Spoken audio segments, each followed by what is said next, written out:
아침을 시작하는 슬기로운 방법. 오늘 내게 이로운 뉴스. 류영희의 출발 새아침.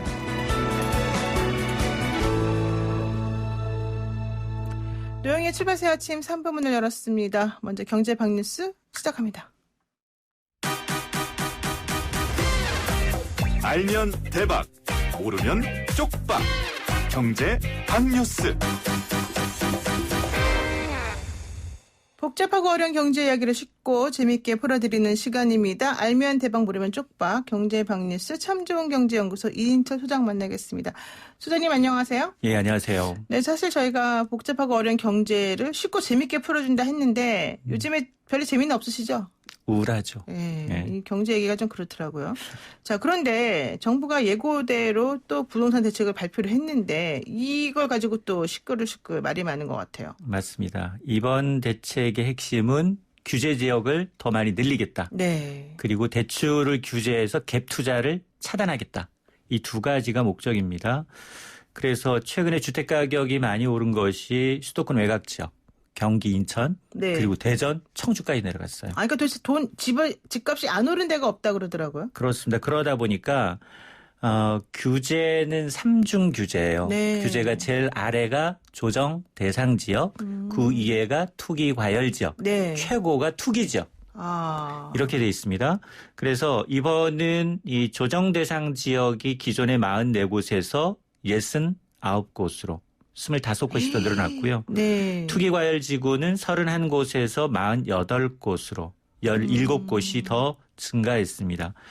그래서 위로 갈수록 규제 강도가 점점점 강해져서 대출도 안 되고 세금도 더 내야 되고 청약도 불이익이 있습니다. 여기에다가 잠실도 좀 심상찮아요. 네. 잠실에 현대차 GBC 건물 센터 거기가 지금 착공이 들어갔어요. 네, 그다음 마이스 개발이라고 해서 네. 각종 국제센터를 유지한다라는 개발 때문에 여기를 아예 여기는 18제곱미터 이상 주택을 매매할 때는 구청장 허가를 받아야 됩니다.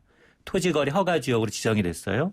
또 하나는 재건축도 심상치 않다라고 해서 실수요자 정말로 2년 이상 거주한 실수요자한테만 조합원한테만 분양권을 주겠다. 이런 네. 것들이 포함이 되어 있습니다. 그때 현대는 엄청난 돈을 주고 그쪽 땅을 사서 한동안 계속 놀려두지 않았습니까? 맞아요. 그러다가 이번에 개발하려고 그러니까 또 이런 일이 인근, 있고. 땅값이. 예, 또 대치동 음아파트 사시는 분들 지금 곡소리 난다 이런 얘기도 지금 나오고 있고. 자, 그런데요.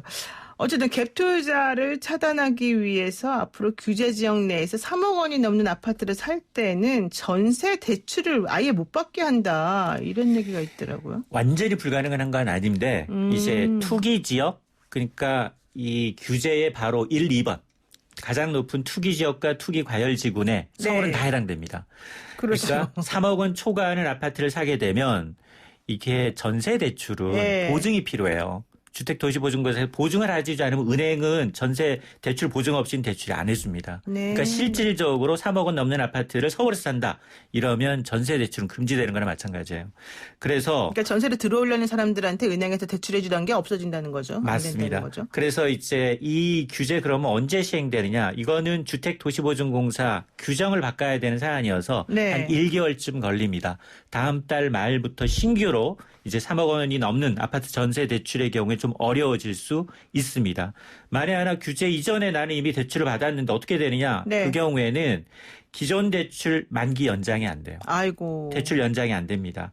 자, 그렇기 때문에 그뿐만이 아니라 만에 하나 이 투기 지역에서 3억 원이 넘는 아파트를 구입하고 전세 대출이 회수될 수 있는데 네. 전세 대출을 받아서 다시 3억 원 아파트를 구입할 수도 있잖아요. 네. 그럴 경우에 아예 전세 대출을 빼갑니다. 그러면 이 전수 대출 회수 대상의 경우에는 그 순간 앞으로 3년 동안은 주택 관련 대출을 받지 못하도록. 그러니까 대출은 완전히 옥죄냈다. 아니 근데 그렇게 되면 이런 문제가 있을 것 같아요. 예를 들어서 임차인이에요, 제가. 네. 그런데 그 동네 아파트에서 지금 전세 대출을 받아서 살고 있어요. 근데 연장을 안 해주는 거예요. 그러면 나가라 그럴 거 아니겠습니까? 그렇죠. 그러면 전 어디 가서 삽니까?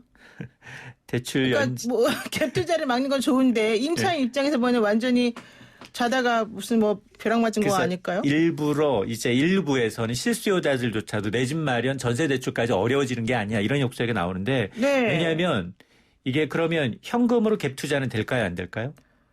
그건 어떻게 됩니까, 진짜? 됩니다. 아, 그건 또 괜찮습니까? 예. 그럼 돈 있는 사람들만 다 먹고. 왜냐하면 전세 그러겠네요. 대출을 막아놓은 거예요. 어. 예를 들어서 지금 강남 4구의 경우 네. 5월 기준 전세 이 갭 투자, 전세 보증금을 신계받은 갭 투자 비중이 72%예요. 10억 원짜리 아파트를 샀다면 7억 원은 전세금이라는 겁니다. 네. 그러니까 3억 현금을 갖고 있는 사람은 살 수 있지만 3억 현금이 없어서 무주택자가 대출을 낀다? 이건 맞겠다는 거예요. 그러니까 이게 바로 실수요자들 내 집 마련이 더 더 어려워진 어려워졌다. 거죠. 이런 이 얘기가 얘기가 나올 나오는 그런 수밖에 부분이네요. 또 하나 이렇게 이 규제 지역에서는 실수요자가 의무 거주 기간도 늘어나요. 그렇죠. 바로 예. 규제 지역에서 대출을 받았다 그러면 바로 6개월 안에 들어가 살아야 되는데 아. 우리가 실수요자들은 사실은 전세 대출 주고 그 전세금 마련할 때까지 돈을 차곡차곡 모아서 변제할 금액이 되면 그때 입주하거든요. 네. 근데 그 기간이 6개월이 너무 짧죠. 그렇죠. 그런 것들이 좀 배려가 이게 어쨌든 대출 규제를 막다 보니까 실수요자들도 피해를 보는 부분이 일정 부분 있습니다. 그러니까요. 근데 지금 이렇게 되면은 괜히 진짜 불똥이 엄한 데 튄다 이런 얘기 안 할 수가 없는데요. 이번 대책으로 그러면은 원래 목표하던 집값은 잡히는 겁니까? 일단은 그 단기적으로 규제 21번째 규제입니다. 풍선효가 나타날 때마다 계속 규제의 강도를 높이다 보니까 그동안 핀셋 규제한다고 욕먹어서 이렇게 된 거잖아요. 그물망이 점점 촘촘해졌어요. 네. 그래서 정부가 꺼낸 부동산 대책 가장 포괄적이다, 강력하다라고 평가를 받고 있는데 물론 지금 규제 지역에는 거래가 확 줄어들 수밖에 없습니다. 규제 대상 지역에는 거래가 줄어들 수밖에 없는데 문제는 뭐냐? 이번 대책에서 세 가지가 빠졌어요. 네, 뭐가 빠졌습니까? 일단 1,100조 원의 단기 유동성 유인 대책이 없잖아요. 그렇죠. 지금 그 돈 때문에 사실은 집값이 오른다는 맞습니다. 얘기였는데. 가장 큰 이유가 이 1,100조 원의 이걸 어떻게 해야 되냐 이게 가장 큰 거고 두 번째는 지금 매매값이 급한 게 아니라 전세가 10개월째 오르고 있어요. 네, 맞습니다. 전세 대책이 빠졌어요. 아. 이게 더 가장 큰 문제고 왜냐하면 네. 지금 이렇게 매매를 못하게 되면 전세로 눌러하는 수요가 더 많아지면 전세 수급이 틀어집니다. 그러네요. 그럼 집주인 입장에서는 반전세, 반월세 하면서 현금을 더 가져가요. 오히려 월세로 돌려버리게 그러면 되나요? 주거 비용이 더 듭니다. 그러네요. 세 그리고 번째 또 뭡니까? 세 번째 이건 가장 중요한 거예요. 늘 공급 시그널을 줘야 되는데 네. 그 공급이라는 게 사실은 공공임대주택이에요. 지금 집값 너무 비싸서 아무 데를 지어도 지금 실수요자들이 살 수 있는 상황이 아닙니다. 못 사요. 예. 그러다 보니까 차라리 무주택자들의 심리적 불안을 이제 좀 덜어주기 위해서 공공임대주택 비율을 어떤 방식으로 높이느냐. 재개발, 재건축하는 데는 공공임대주택 비율을 높이면 돼요. 용적률을 상향해 주는 것만큼 그 이상으로 계속 환수를 하면서 그걸 저렴하게 뿌려줘야 네. 돼요. 이런 데 늘 인기가 있어요. 네. 그러니까 이런 이제 시그널을 줘야 되는데 지금은 이런 것들이 다 빠지고 갑자기 대출하고 갭 투자를 막겠다라고 했는데 갭 투자도 봤더니 현금 부자는 가만히 빠져나가는 구멍이 또 있는 거예요. 그러네요. 자, 그러다 보니까 이게 21번씩이나 나와서 벌써 어떤 얘기가 나오느냐. 조만간 22번째 대책이 나올 거다. 아이고, 어쨌든 서울의 재건축 물량이 안 나온다라고 하는 시장에 시그널을 또 잘못된 시그널을 줄 수밖에 없다. 이런 얘기 나오고 있습니다. 오늘 말씀 여기까지 듣겠습니다. 고맙습니다. 네, 고맙습니다. 지금까지 참 좋은 경제연구소 이인철 소장이었습니다. 친절한 시사, 시원한 통찰, 노영희의 출발 새 아침, 슬기로운 인터뷰.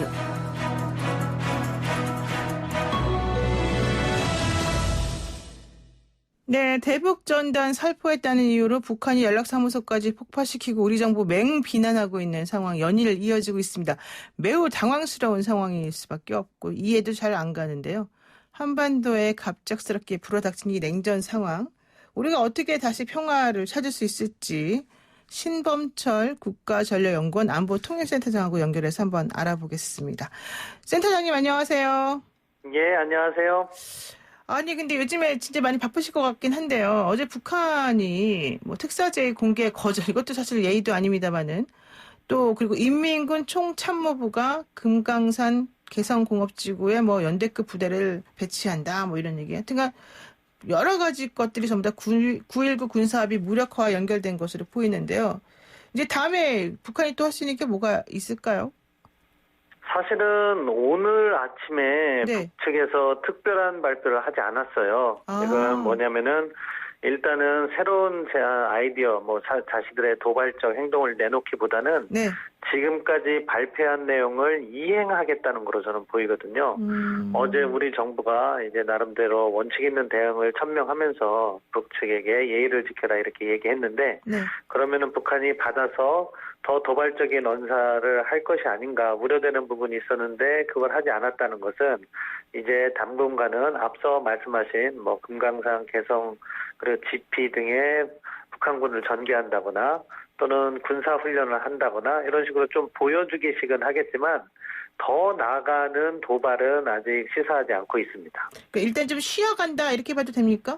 예, 약간 쉰다고 하면 거가 적절한 표현인지 모르겠어요. 왜냐하면 북한이 이제 사실 금강산 개성에 군부대를 갖다가 다시 네. 놓는 것만 해도 우리가 쉰다고 볼 수 있는 일은 아닌데 그렇죠. 그렇지만 어느 정도 숨고르기에 들어갔다 이렇게 평가는 할 수 있을 것 같습니다. 숨고르기. 근데 사실 걱정되는 게 이러다가 진짜로 그 무력 도발이 현실화되는 거 아니냐 이런 얘기란 말이에요. 혹시 가능성이 있습니까? 북한도 현 단계에서 무력 도발은 시사하지 않고 있고 이 무력 도발 그러니까 충돌할 수 있는 무력 도발 같은 거는 사실 우리 군의 대비 태세가 더 중요하다고 봐요. 왜냐하면 북한이 우리 군을 공격하거나 연평도 포격과 같은 충돌형 무력 도발을 할 때 만약에 북한이 지게 되면 그 책임은 다 김정은 위원장에게 돌아가잖아요. 그렇죠. 그렇기 때문에 우리가 대비 태세를 철저히 해서 북한의 어떠한 무력 공격도 잘 대응할 수 있는 태세를 갖춘다면 북한은 무력 도발 못하는 거죠. 아, 그렇군요. 그런데 이제 어쨌든 우리 정부의 특사제의도 공개적으로 거절한 상황이면은 북한하고 대화할 수 있는 루트가 있습니까? 사실은 루트는 있다고 봐요. 왜냐하면 우리가 통신선 다 차단했다고 했잖아요. 네. 그런데 특사제의가 북측에 잘 갔고 북한이 그걸 거절했다는 것은 차단되지 않은 거네. 연락선은 있다는 거죠. 예, 그걸 시사하기 때문에 북한과 소통은 될 거라고 보고 다만 현 시점에서 북한이 나름대로 대남, 대미 강경책을 갖다가 전개하는 과정이기 때문에 우리 정부와 대화할 의사가 없다. 그건 또 현 시점의 문제고요. 남북 관계는 어느 한 단면을 또 봐야겠지만 전반적인 연속선상으로 볼 때 가을에 북한이 식량난이 심화된다고 하면 우리의 인도적 지원을 받을 필요성이 생긴다면 새로운 대화 계기가 만들어질 수 있고 또는 11월 3일 날 미국 대선 끝난 다음에 트럼프 행정부 이기든 바이든 행정부가 새로 출범하든 새로운 대화의 여건은 조성되거든요. 그런 타이밍을 잘 이용해야 된다고 봐요. 네. 그런데 사실 또 서울 불바다설이 갑자기 또 나오지 않았습니까? 그거는 북한이 지금 자신들의 불만을 드러내고 한국 정부를 공격하기 위해서 계속 그렇게 꺼내놓는 카드라고 보고요. 우리가 이 남북관계, 대북 정책을 전개하면서 북한의 말 한마디 한마디에 반응하다 보면은 네. 일관된 정책을 만들 수가 없어요. 그렇기 때문에 그런 말들을 우리가 평가절하해서는 안 되겠지만 대비 태세를 철저히 하면서 우리 나름대로의 정책을 전개해야 된다고 봅니다. 그렇군요. 일희일비는 하지 말고 차근차근 우리가 할 수 있는 걸 해야 된다 이런 얘기인데 그래서 그랬는지 어쨌든 문재인 대통령이 어제 문재인 특보 임동원 전 국정원장 등 만나서 남북관계 위해서 노력했는데 사실 너무 실망스럽고 방법이 안 보인다 이런 얘기를 하면서 그래도 어쨌든 뭔가 협력해보자 이런 얘기를 했단 말이죠. 이거는 어떻게 봐야 됩니까? 예, 그런 차원에서는 우리 정부가 일관된 기조를 가져가고 있다고 봅니다. 그렇기 때문에 어제 이야기한 대로 어제 지금 통일부, 국방부 성명 나오고 청와대에서도 윤도한 소통수석께서 이야기를 했는데요. 네. 북한의 그 도를 넘는 행동에 대해서는 우리도 따끔하게 한마디 하면서 대응을 해나가고 그리고 통일부나 국방부 차원에서 이 정부부처 차원에서 각자의 일을 하면 되는 거거든요. 당분간 관계 개선이 갑자기 이루어지진 않을 것 같고요. 그렇다 하더라도 이 시간 동안 우리가 필요한 조치를 해나가면서 시기를 기다리고 또 동시에 시기만 기다려도 안 돼요. 우리가 남북관계는 지금 차단돼 있지만 외교적인 공간은 그대로 열려 있잖아요. 네. 그러면은 북한에게 현 시점에서 가장 큰 영향력을 행사할 수 있는 중국과 협력을 해서 북한을 설득하거나 또는 미국하고도 공조를 강화해서 북한의 도발을 막으면서 다음 단계의 대화를 언제쯤 시작할 것인가. 결국 손뼉도 마주쳐야지 되는 것처럼 것처럼 북한도 변화가 필요하거든요. 네. 그 시기에 보다 완성도 있는 대화가 이루어질 수 있는 외교적 노력을 지금 전개하면 되는 거죠. 그래서 그런지 뭐 김두관 민주당 의원이 미국 눈치 보지 말고 금강산 관광 개선공단 재개하자 뭐 이런 의견도 냈는데 이거 가능할까요? 저는 그거는 현실적인 대안은 아니라고 생각합니다. 왜냐하면은 지금 유엔 대북 제재로 인해서 막혀 있는 부분이 있거든요. 네. 그거를 우리가 무시하면 두 가지의 부작용이 생기죠. 하나는 북한을 비핵화 시켜야 되는데 그것에 대해서 어떻게 우리가 비핵화를 시킬 것인가 하는 우리 나름대로의 수단이 사라지게 되는 거고, 다음 단계는 우리가 국제사회의 유엔 제재 같은 것을 위반할 경우에는 미국으로부터 우리가 제재를 받을 수도 있어요. 그러니까 현실적인 상황은 아니고 현 단계에서 북한의 요구사항만을 들어주는 것이 관계 개선은 아니라고 보고요. 네. 북한도 자기 나름대로 보다 현실적인 대안을 내놓으면서 이렇게 대화에 임해야지 실질적인 관계 개선이 된다. 그 점은 우리가 알릴 필요가 있다고 봐요. 네, 그렇군요. 이거 하나만 여쭤보겠습니다. 김현철 통일부 장관 사의 표명한 이후에 새로운 통일부 수장으로 거론되는 사람이 임종석 전 비서실장 같은 경우 이름이 나오고 있습니다. 이거 어떻습니까? 그거는 결국 대통령의 임명권에 관한 문제인데, 약간 더 힘 있는 인물이 이 외교안보 정책 관련해서 통일부의 입장에 목소리를 내는 것이 필요하다고 봅니다. 그런 측면에서는 어떤 인사가 온다기보다도 어떠한 역할을 하느냐가 중요하다고 생각하고요. 다만 통일부가 너무 통일부의 목소리만 내면 안 되고 국제사회의 흐름이라든가 북한의 의도 이런 것들을 잘 파악하면서 외교안보 부서에서 영향력 있는 목소리를 낼 수 있는 인물, 저는 그런 분이 왔으면 합니다. 네, 알겠습니다. 오늘 말씀 여기까지 듣겠습니다. 고맙습니다. 네, 감사합니다. 네, 지금까지 신범철 안보통일센터장이었습니다.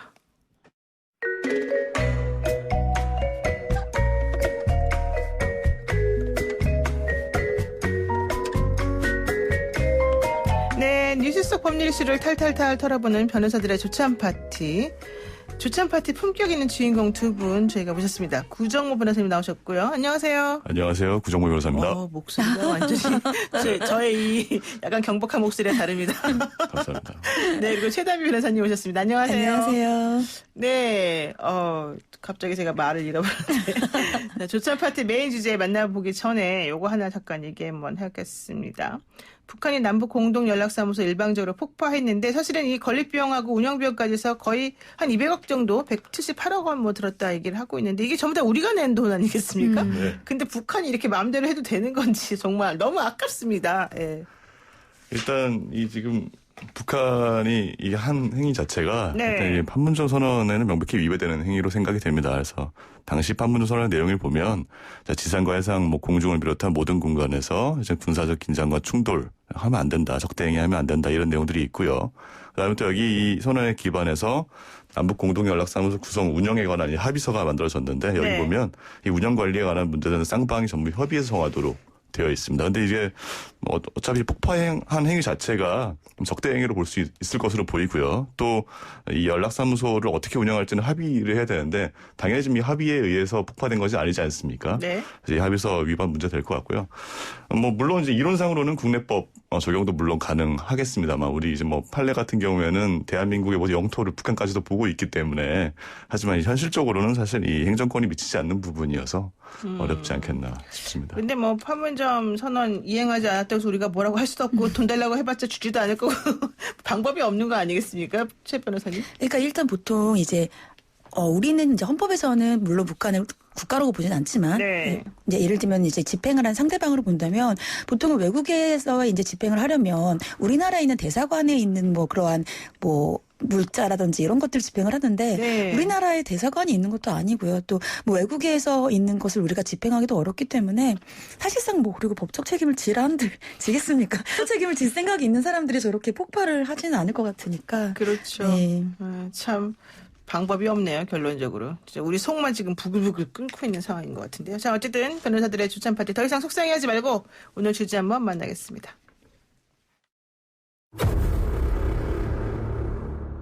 그동안 잘 키운 자식이고 잘 그랬다면은 저런 일이 당했으면은 나로 주라 그랬죠. 미국 보내라 그랬죠. 그런데 제가 너무 받아들이지 못했기 때문에 사무엘 재판을 받게 해주신다면 한 번에 더 기회를 주신다면 삭제하면 살라고 하려고 그래요. 네, 방금 들은 목소리의 주인공 세계 최대 아동 성착취물 사이트 웰컴 투 비디오의 운영자인 손정우 씨의 아버지 목소리였는데요. 한국에서 재판받을 수만 있다면 뭐든지 달게 받겠다, 속죄하면 살겠다, 뭐 이런 얘기입니다. 이거를 애끓는 부정이라고 봐야 될지 아니면 참 뻔뻔하다고 봐야 될지 의견들이 좀 갈리는 것 같은데요. 결과적으로는 이 손 씨를 미국으로 보낼지 말지 이 범죄인 인도심사 관련된 내용이 아니겠습니까? 우선 이 손정우라는 사람이 도대체 누군지 또 어떤 혐의가 있어서 이런 일이 지금 벌어지고 있는 건지 한번 좀 들어보겠습니다.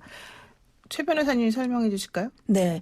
이 손정우라고 하는 사람, 이제는 이제 많이 아실 거예요. 2015년 7월부터 2018년 3월까지 다크웹이라고 하죠. 저는 어떻게 다크웹에 접속한지 잘 모르겠어요. 나 들어오기 전에 변호사님께 여쭤봤더니 변호사님도 모르시겠대요. 우리 아무도 아는 사람이 없으니까. 네. 그러니까 일반인은 정말 들어가기 어려운, 그러니까 네. 특수한 브라우저를 사용해야 접속할 수 있는 다크웹에서 아동 성착취물 공유 사이트죠. 아까 말씀하신 웰컴 투 비디오 사이트를 운영을 하면서 무려 유료 회원 4천여 명에게 언론마다 다릅니다. 4억 원이라는 언론도 있고 44억 원이라는 언론도 있고 그러니까 굉장히 많은 이 암호화폐를 받고 아동 음란물을 제공한 혐의로 이제 기소가 됐고요. 네. 재판을 받아서 징역 1년 6개월이 확정이 돼서 지난 4월에 원래 복역을 마치고 나왔어야 되는데 바로 미국에서 이제 손 씨를 범죄 인도 조약에 따라서 강제 송환을 요구해서 바로 다시 구속이 됐고요. 현재 말씀하신 것처럼 과연 미국으로 범죄인 인도를 해야 되는 것인가 이렇게 심사를 받고 있는 상황입니다. 그러니까 우리나라 법에 따라서 사실은 재판을 받았고요. 그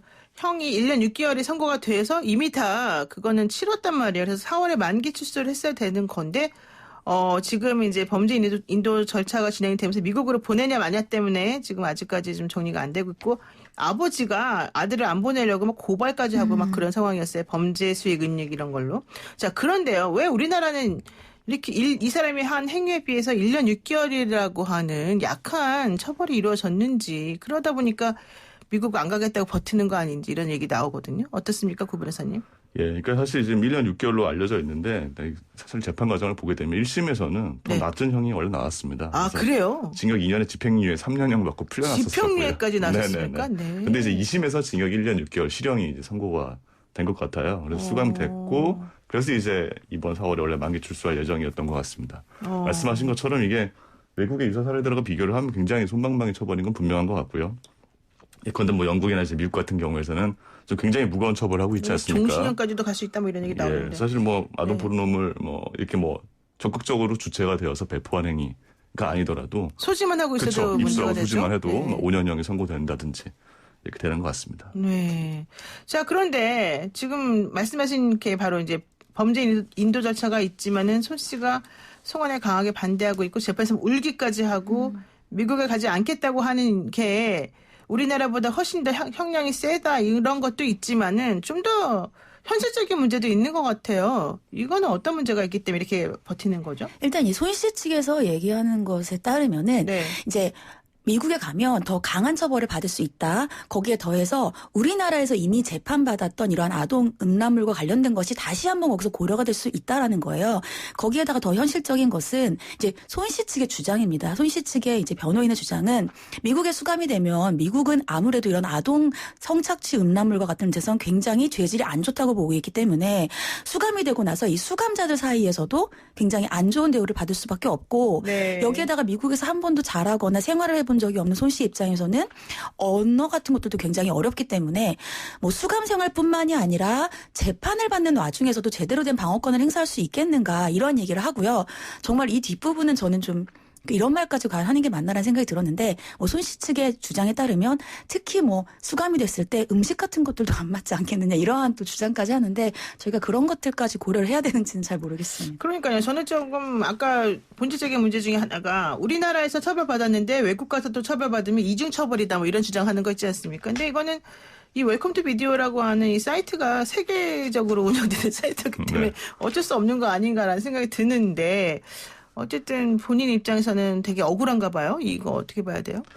그러니까 뭐 사실 범죄인 인도 청구 관련해서 원래 세 가지 원칙이 있습니다. 그래서 뭐 첫째는 이제 쌍방 가벌성 원칙이라고 해서 네. 인도 청구를 받게 되면 인도 청구를 받은 나라랑 인도 청구를 한 나라에서 다 일단 처벌이 되는 그렇죠. 것이야 하는 그러니까 행위를 범죄여야 된다는 하지 거죠. 않습니까? 양쪽 나라에서. 예, 그래서 뭐 분위기 소시 측에서 그때 이 입장을 내면서 뭐 사법주권을 포기하는 것 아니냐 이렇게 얘기하시면서 한 예를 든 게 뭐 이슬람 국가에서는 뭐 처벌되는 행위를 가지고 만약 있다. 근데 그렇다고 해서 이슬람 국가를 나를 보내는 것이 말이 되겠느냐 뭐 이런 네. 예도 드신 것 같던데 뭐 이런 건 당연히 사실 다른 상황이죠. 왜냐하면 이슬람 국가에서만 처벌되는 죄가 우리나라에서는 처벌되는 죄가 아니라고 한다면 네. 이 조항 자체에 해당하지 않기 때문에 해당 사항이 없는 주장을 하고 계신 것 같고요. 그다음에 이중처벌도 금지 원칙이 있습니다. 그래서 아까 말씀하신 것처럼 사실 이제 이미 한국에서는 처벌된 부분에 대해서는 당연히 미국에서는 이중처벌이 불가능하기 때문에 네. 그거에 대한 우려도 좀 적절하지 않은 것 같고요. 이제 마지막 원칙이 자국민이 불인도 원칙인데 이제 이 부분 관련한 아마 주장을 하는 것 같아요. 그래서 결국 이제 자국민 아니냐. 그래서 최 변호사님 말씀하신 것처럼 이제 뭐 미국에 가게 되면 여러 가지 어려움이 있을 수 있다. 저는 이제 뭐 손 씨의 뭐 부모님 내지는 손 씨 변호인 입장에서는 뭐 충분히 할 수 있는 얘기라고 생각합니다. 그래서 뭐 실제로 미국에 가게 되면은 또 아까 말씀하신 것 외에도 가족들이 뭐 면회를 간다거나 할 때 사실 어렵지 않겠습니까? 이제 그런 부분들이 이제 불이익이 될 수 있는 다만 이제 이러한 사정만 가지고 송환 여부를 결정하는 것은 아니기 때문에 네. 적절한 주장은 아닌 것 같습니다. 네. 손정호 씨가 왜 나를 안 보호해주느냐, 대한민국 너무 나쁘다, 지금 이런 취지로 말하고 네. 있는데, 그게 과연 타당한 말인지 저는 좀 이해가 안 가는데요. 6090님께서 이러십니다. 손정우든 조주빈 N번방 사건이든 느끼는 점은 우리나라 사법부 너무 물렁물렁하고 관대한 거 아니냐. 현 재판부의 현실과 동떨어진 판결에 대해서 다시 한번 구조적인 개혁이 필요하다고 생각합니다. 이런 의견 주셨고요. 7507님, 대한민국 미래 청소년들을 위해서라도 꼭 보내야 됩니다. 이런 의견 주셨고요.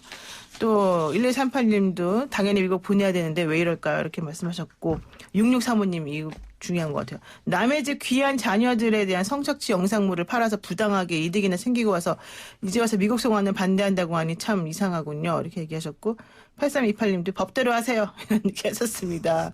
참요. 이게 지금 범죄 인도 관련해가지고 우리들이 새롭게 또 배우는 것들도 많이 있긴 있는데 참 어려운 문제인 것 같은데요. 자, 송환 여부가 다음 달 6일에 결정이 되지 않습니까? 인도 허가 결정이 내려진다면 이 손 씨는 어떤 절차를 밟게 됩니까? 일단 이게 나라마다 좀 달라요. 예를 들면 뭐 미국 같은 경우에는 인도 결정이 나더라도 이것을 자신 인도 결정이 맞는지를 조금 이제 생각할 수 있는 시간 같은 것들을 주는데 우리나라는 딱 단심입니다. 그래서 만약에 인도 결정이 나면 여기에 대해서는 불복을 할 수가 없어요. 그래요? 네, 왜냐하면 이제 우리나라에서는 이 인도 결정 같은 경우를 이 사람이 죄가 있는지 없는지를 판단하는 게 아니라 인도 절차에 적합하는지 그리고 재판은 그 나라 가서 받으라는 거예요. 그러니까 재판에 대한 기회는 여전히 있죠. 하지만 이제 인도는 우리 여기서 단심해서 끝내겠다. 그래서 만약에 이번에 재판부가 인도를 허가했다라고 한다면 이제 법무부 장관이 승인을 해서 뭐 대부분은 이제 한 달 내에 미국으로 가게 되는데 지금 굉장히 이 재판이 의외로 쟁점이 많아요. 네. 절차인 점에도 불구하고 변호사가 굉장히 지금 이렇게 열심히 다투고 있다. 엄청 열심히 하시더라고요. 네, 이렇게 보이는데 지금 이게 인도 결정이 원래는 두 번째 때 나야 됐었거든요. 그렇죠. 근데 이제 두 번째 때 못 나고 두 번이나 되고 또 기다리게 되는 이유가 있는 게 변호사가 아까 이제 쌍방 가벌성 미국에서도 죄가 돼야 된다 이 얘기를 하면서 무죄 주장을 했어요. 무죄주장이요? 무죄 주장을 했습니다. 그러니까 예를 들면은 자금 세탁법. 그러니까 지금 미국에서 문제되는 건 자금 세탁법이에요. 그러니까 그렇죠. 이중 처벌이 안 될 수밖에 없는 게 우리나라에서 이미 처벌된 아동 성착취와 관련돼서는 이 상호주의 때문에 우리가 이제 조약이 있는데 그 조약에서 이미 이중 처벌을 배제하고 있기 때문에 미국에서는 거기에 따라서는 처벌을 못 해요. 네. 그래서 지금 미국에서 할 처벌이라고 하는 것은 자금 세탁과 관련된 겁니다. 이 자금 세탁이 뭐냐면 손정우 씨가 자신의 이 비트코인 같은 것으로 돈을 받아서 자기 계좌에 넣은 게 아니라 아빠 계좌에 넣고 도박 사이트에 넣고 이렇게 하면서 돈을 돌린 거예요. 이거를 이제 이거를 미국에서는 자금 세탁이라고 이제 하면서 혐의를 적용을 한 건데 이 자금 세탁이 아니라고 변호사 주장을 하는 거예요. 네. 왜냐하면 도박 사이트는 정말 도박을 했다. 그리고 아빠 거 넣은데도 아빠의 자금을 세탁하려는 의도가 전혀 아니었다. 이렇게 얘기를 하고 있어요. 그럼 왜 넣었다는 겁니까? 구체적인 것까지 제가 그날 법정에서 네, 없었지만 그 자금 세탁의 목적이 아니었다는 거죠. 그러니까 무죄라는 거예요. 그러니까 허위로 양도하거나 허위로 은닉한 건 네, 아니다. 그 무죄이기 때문에 미국에서도 죄가 아니라는 거예요. 그러니까 지금 미국에서도 죄가 돼야지 보내는데 죄가 안 되는 걸 보내는 거는 이 범죄인 인도 조약에 위반된다. 그러니까 보내지 말자라고 해서 법원이 이 부분은 처음 듣는 주장이라 네. 한 번 더 생각해보자라고 해서 두 번째 재판을 어제 연 되게 거거든요. 변호사가 창의적이네요. 네, 그래서 지금 굉장히 좀 복잡한 상황이 되고 있는 상황입니다. 뭐 할 말 없으세요? 변호사로서 나도 이렇게 열심히 해야 되겠다 이런 생각 없어요? 뭐 일단은 어쨌든 제가 뭐 당연히 손실 변호인은 제가 아니지만 어느 변호사든지 변호사로서는 최선을 다한다. 네, 맞습니다. 드네요. 네, 그 네. 말은 맞는 것 같은데요. 자, 그런데요, 이게 있습니다. 지금 자금 세탁법으로 만약에 처벌받는다면 미국에서 예상 형량이 어느 정도나 됩니까? 이게 지금 제가 미국의 법까지 좀 확인하지는 못했는데요. 네. 아마도 이것도 상당한 처벌을 받는 것으로 보이고요. 일단 이 미국 같은 경우에는 우리나라 형벌 체계가 좀 달라서 죄목이 여러 개가 있으면 한꺼번에 좀 형량을 합산하는 그렇죠. 체계를 취하고 플러스 있죠. 하죠. 예. 그래서 어쨌든 죄목이 늘어나면 늘어날수록 우리나라보다 훨씬 많은 형량이 뭐 몇십 년도 할 수 있다 이런 얘기 나오던데 맞습니다. 또 지금 무죄를 주장한다면 또 그게 어떻게 될지 모르니까 어떻게 될지 확인해봐야 됩니다. 근데 이런 얘기가 있지 않습니까? 미국에서 이 손 씨의 웰컴 투 비디오 사이트에 이제 가입했던 사람이 아동 성착취 영상물을 다운로드했다가 걸렸단 말이에요. 이 사람이. 그래서 징역 15년형을 받았어요. 그러면 그 비디오 사이트에서 영상물이 노출된 거를 다운로드 한 것만으로도 15년형을 받았는데 그 사이트를 운영한 사람이라면 사실은 엄청나게 더 세게 처벌을 받아야 되는 거 아니냐 이런 얘기 나오거든요. 그러니까 그게 이제 이 변호사의 주장이에요. 결국은 이중처벌 아니냐. 지금 우리나라에서 아동 성착취물로 음란물을 이제 만들었기 때문에 처벌받았고 미국에서는 그건 이제 처벌 안 받을 거고 자금 세탁만 받겠다고 하는데 미국은 아시다시피 배심원 제도가 있고 배심원들이 이 자금 세탁을 할 때 이 자금을 어디서 얻었나를 얘기를 하면 아동 성착취물이 나올 수밖에 없잖아요. 네. 이 돈을 아동 성착취물로 해서 벌었고 그 돈으로 자금을 세탁했다는 얘기가 나올 수밖에 없기 때문에 변호사 주장은 결국은 또 그 얘기로 그 죄로 처벌이 된다는 거예요.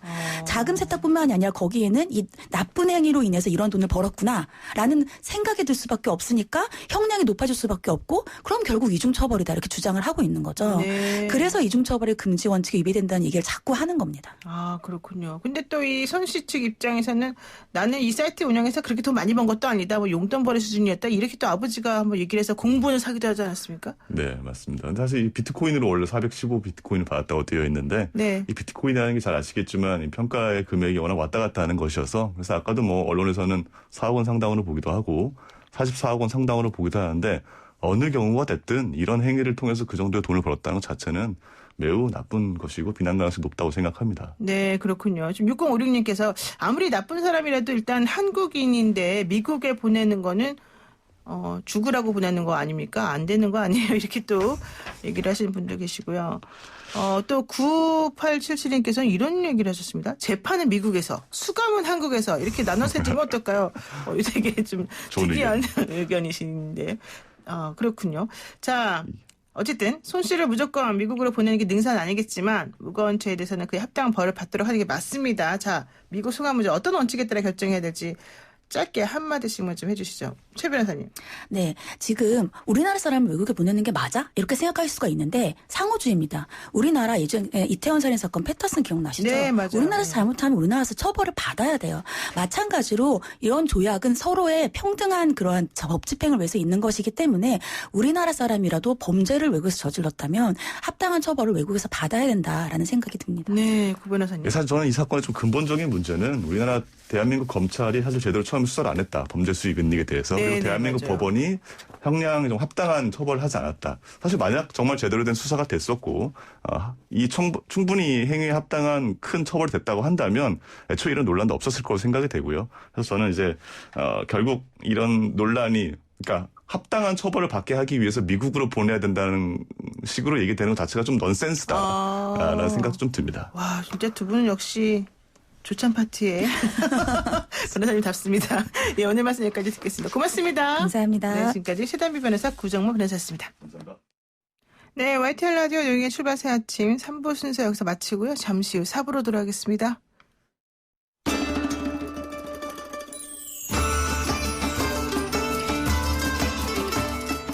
뉴스 탐구생활 바른 역사. 뉴스를 각별한 시선으로 다시 들여다보는 시간입니다. 뉴스 탐구생활, 역사라는 힘을 통해서 뉴스를 똑바로 들여다보자. 이런 의도로 만들어진 코너죠. 국사편찬위원회 정대훈 편사연구사와 함께하겠습니다. 안녕하세요. 네, 안녕하세요. 네, 항상 밝은 얼굴이세요. 사회적 이슈와 상관없이 무관하게 참 초긍정의 아이콘인데. 네. 자, 지난 월요일에 6월 15일 그 과학기술정보통신부에서는요, 우리나라 달력 제작의 기준이 되는 2021년 원력 요항이라는 것을 발표를 했습니다. 사실 저는 매우 생소한 용어인데요. 원력 요항이라고 하는 게 뭐죠? 그게 이제 과학적으로 정확한 날짜, 그리고 뭐 절기, 혹은 이제 관련 법령에 따른 공휴일 등을 확정하는 이제 그 기준이 되는 그런 겁니다. 네. 그래서 그거에 따르면 이제 올해 에 비해서 공휴일이 이게 지금 3일이나 줄어들었다. 예, 내년이 그렇죠. 내년이. 네. 예. 안 좋은 거 아니에요? 왜 우리한테 공휴일을 뺏어갑니까? 지금 힘들어 죽겠는데. 예. 네. 자, 그래서 어쨌든 오늘은 이 정대훈 연구사와 함께 기념일과 국경일에 얽힌 매우 속상한 감정을 지금 실어가지고 한번 얘기를 해보겠습니다. 예. 네, 저도 사실은 이제 보통의 직장인이기 때문에 내년 달력을 받으면 언제 쉬나 체크해보는데요. 그래서 이번에 이 뉴스를 보고 그러면 내년 휴일은 어떻게 되는 걸까? 저도 체크를 좀 해봤는데요. 그렇게 해서 뭐 각종 기념일들의 유래까지 좀 찾아보니까 좀 재밌는 내용들이 많더라고요. 예, 그래서 오늘은 그 내용을 좀 준비해봤는데요. 네, 한번 제가 좀 구체적으로 한번 여쭤보도록 해볼 건데요. 자, 어느 날부터 시작해볼까요? 그럼 좀 쉬운 것부터 시작을 해보겠습니다. 국경일에 관한 법률이라는 게 있는데요. 거기에서 지정된 국경일, 그러니까 국가적으로 좀 경사스러운 날, 이거는 3.1절, 제헌절, 광복절, 개천절, 한글날 5개가 있습니다. 네. 이 중에 3.1절은 쉽죠. 1919년 3월 1일에 시작된 만세 시위를 생각하는 날이죠. 제헌절은 1948년에 대한민국 정부 수립 이후 처음으로 만들어진 헌법이 공포된 날이죠. 네. 제정된 날은 그 전인데 공개적으로 선포된 날, 그게 7월 17일입니다. 여기까지 쉽고요. 광복절 8월 15일이죠. 네, 제일 기쁜 날이었죠. 그렇죠. 이건 1945년 8월 15일 정오에 일본의 덴노인 히로히토가 항복을 공식적으로 선언하고 우리가 식민지에서 벗어난 날이죠. 네. 자, 여기까지 쉽습니다. 여기까지는 이제 왜 만들어졌는지 충분히 이해가 되니까. 네, 괜찮습니다. 그런데 그 다음은 개천절입니다. 개천절. 예. 요거 한자를 풀면 하늘이 열린 날이라는 뜻이죠. 이름은 아주 예쁩니다. 요거는 단군 할아버지가 고조선을 건국한 것을 이제 기념하는 날이죠. 근데 사실 이거는 제가 좀 안 그래도 궁금했었는데 이게 설화 아닙니까? 기본적으로는 설화죠. 네, 근데 어떻게 이걸로 기념일까지 만들죠? 국경일까지? 이게 참 애매합니다. 이게 지금 10월 3일인데 제가 좀 찾아보니까 이날이 꼭 10월 3일이어야만 하는 이유가 명확하지는 않습니다. 그렇죠. 5월 달일 수도 있고. 그렇죠. 네, 사실 수천 년 전에 몇 월 며칠에 나라가 만들어졌는지 알기가 좀 어렵죠. 아니, 그리고 하늘이 열렸다는 게 정확히 무슨 말이에요, 도대체가? 하늘이 이렇게 딱 갈라지나요? 하늘이 열리고 하늘에 있던 그 환웅의 아들인 환인이 땅으로 내려온 날, 뭐 그런 의미가 있을 텐데 그게 왜 10월 3일이냐라고 하면 여러 가지 설들이 있긴 있습니다. 오래전부터 뭐 한반도 북부 지역에서 이 단군 왕검을 기리는 제사를 지냈는데 그게 10월 3일이다라고 하는 설도 있고요. 다만 이제 단군 왕검을 종교적으로 숭배하는 대종교라고 하는 종교가 있죠. 예, 이 종교가 이제 독립운동과도 긴밀한 연관이 있는데요. 거기에서 이 10월 3일을 기념한 것에 영향을 받아서 임시정부 시절부터 음력 10월 3일을 기념하기는 했습니다. 음력 10월 3일이면 양력으로 따지면 11월도 넘을 텐데 왔다리 갔다리 하고 사실은. 그런데 그거를 저희가 해방된 이후에 1949년에 국경일에 관한 법률을 처음 제정할 때 그냥 음력 10월 3일 어차피 명확한 뭐 근거가 있는 게 아니라면 그냥 양력 10월 3일로 하자. 어머. 그래서 이렇게 됐습니다. 이렇게 그냥 막 아무렇게나 지어지니까 국경일이 좀 허무하네요. 아주 명확한 역사적 근거가 있다고 말하기는 좀 어렵기는 합니다. 이런 결정을 누가 하신 겁니까? 우리를 너무 허탈하게 만드시는데. 네. 네. 자, 어쨌든 간에 뭐 고조선의 건국이 정말로 됐는지 네. 하늘이 열렸는지 우리가 알 수 없으니까. 네. 이게 하도 예전 수천 년 전의 일이니까 뭐 네. 하나 그냥 정해서 하겠다 뭐 어쩔 수 없는 것 같은데요. 네. 자, 다른 기념일 한글날은 어떻습니까, 그러면? 한글날도 의외로 명확한 근거가 있는 게 아닙니다. 아, 그래요? 그날 공표한 게 아닙니까? 세종대왕님께서? 예, 그게 이 10월 9일로 정해진 직접적인 이유가 네. 1940년에 경북 안동에서 네. 훈민정음 해례본이 발견된 게 이제 직접적인 원인이 되는데요. 아, 그 해례본에 써 있군요. 예, 그 해례본에 네. 이 해례본이 만들어진 때가 음력 9월 상순이라고 돼 있어요. 상순. 네, 그래서 이 기록에 기초해서 9월 10일을 양력으로 환산하니까 10월 9일이 나오더라는 거죠. 아. 그런데 이게 논리적으로 좀 이상하죠. 9월 상순이라고 했는데 이걸 네. 9월 10일로 볼 이유는 사실 없습니다. 그죠? 9월 1일부터 10일까지 사이니까 9월 상순이라는 게. 네, 참 이런 데도 따지시는군요. 딴 때는 안 그러시다가. 네. 네. 그러다 보니까 이게 10월 9일이 된 겁니다. 약간 좀 애매한 측면이 좀 있긴 있죠. 그러니까 이제 해례본이라고 하는 게 훈민정음으로 이제 만들어진 건데 네네. 이게 바로 9월 상순에 그러니까 발견이 됐으니까 그날을 기준한다는 거예요? 아, 그 해례본에 네. 이 해례본이 만들어진 때가 9월 상순이다. 음력 9월 상순이라고 써 있으니까. 네네. 그래서 9월 10일로 간주를 해서 다시 그 양력으로 바꿔서. 그러니까 이게 또 10월 일관적이지가 9일이 않아요. 아까 개천절은 음력 10월 3일을 그냥 양력으로 10월 네. 3일 하기로 했다면서요. 네. 근데 왜 또 훈민정음 한글날은 또 음력 9월 상순을 또 양력으로 변환해서 그날대로 합니까? 그렇죠. 그러니까 의외로 꽤 많은 기념일들이 그 날짜의 유래가 좀 불명확한 측면이 있는 겁니다. 근데 제가 봤을 때는 유래가 불명확하다기보다는 네. 그 달에 노는 날이 몇 개 있나 이렇게 따져가지고 좀 서로 안분해서 배당한 거 아닙니까? 약간 그런 것도 알까 하는 의심을 해볼 수는 있겠습니다. 네, 근데 그렇군요. 제가 그렇다고 해서 뭐 모든 국가 기념일이나 국경일이 아무 의미가 없다. 뭐 이런 의미는 전혀 아니고요. 이제 오랜 시간 동안 그 날짜로 기념일을 지내오면서 네. 연습적으로 그 날짜가 굳어진 경우가 많죠. 그러니까 우리가 그 날짜를 통해서 어떤 역사적 사건이나 역사를 되새겨보는 그 자체가 이제 의미가 있을 수도 있거든요. 네, 그러면은 또 어린이날, 네. 뭐 어버이날 이런 것도 있잖아요. 네. 그런 건 또 어떻게 정해진 거예요? 일단 어린이날이 약간 좀 엉뚱합니다. 자, 어린이날. 우리가 잘 알고 있는 것처럼 소파 방정환 선생님이 이 날을 만드셨죠. 네. 첫 번째 어린이날이 만들어진 건 1923년인데 이때는 5월 1일이 어린이날이었습니다. 아, 노동절, 그렇죠. 근로자의 날하고 똑같네요. 겹치죠. 예.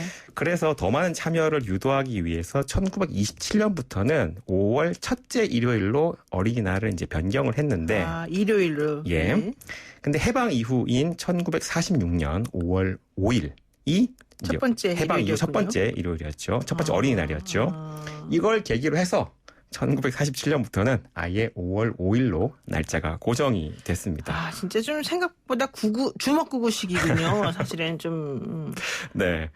약간 또 엉뚱한 거는 스승의 날도 좀 엉뚱한데요. 네. 스승의 날이 5월 15일이 된 거는 그날이 세종 임금의 생일이기 때문에 그렇습니다. 세종대왕님 우리의 스승으로 지금 보는 겁니까? 그러면? 그렇습니다. 전 국민이 한글은 다 배워야 되기 때문에 전 국민의 스승이다. 이런 의미로 세종의 생일을 양력으로 바꾼 게 5월 15일입니다. 그러니까 600년 전에 세종대왕이 태어난 게 네. 음력 4월 10일인데 네. 이걸 양력으로 변환하니까 5월 15일이더라. 그래서 스승의 날을 5월 15일이다. 네. 그 왜 기념일 국경일로 왜 안 해주고 또 그냥 기념만 합니까? 참. 네. 일관적이지가 않아요. 네. 예. 그 날짜와 의미가 좀 동떨어져 있다고 해서 날짜를 옮겨야 된다라는 의견이 나오는 기념일도 있습니다. 네, 맞아요. 국군의 날이죠. 그렇죠. 국군의 날은 10월 1일인데요. 네. 이게 좀 애매한 게 이게 한국전쟁 당시에 국군이 38선을 돌파해서 북진을 개시한 날이 10월 1일인데요. 그러니까 이 날짜, 그러니까 민족끼리 싸운 날짜를 한 나라를 대표하는 국군의 전체적인 정체성을 규정한 날로 하는 게 과연 옳은가? 그러네요. 생각해보니까 지적이 이렇게까지 깊이 생각하니까 기분이 나빠집니다.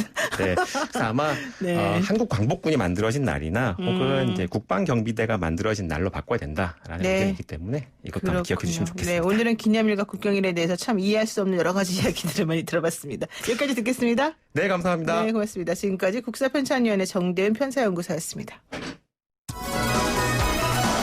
네, 노영의 출발 새 아침 오늘 순서 여기까지입니다. 내일 아침 7시 정각에 변함없이 슬기로운 모습으로 찾아뵙겠습니다. 고맙습니다.